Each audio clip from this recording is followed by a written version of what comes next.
call to serve. It has no sound, yet I have heard it in the whispered retelling of honorable sacrifices made by those who have served before me.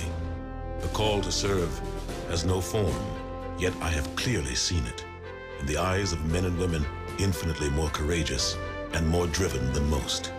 The call to serve has no weight, yet I have held it in my hands.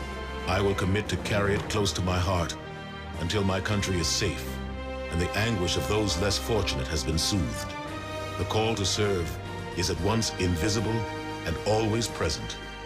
And for those who choose to answer the call, for their country, for their fellow man, for themselves, it is the most powerful force on Earth.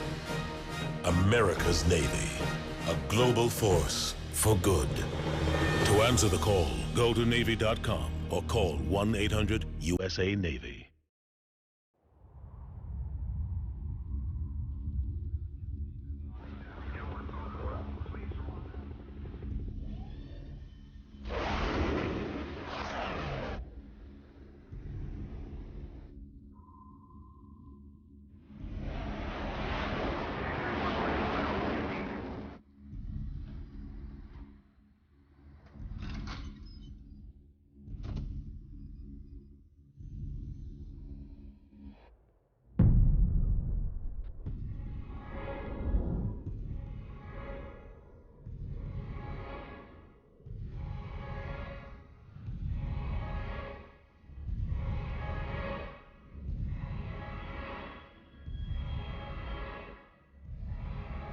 Around the world, around the clock, in defense of all we hold dear back home, America's Navy.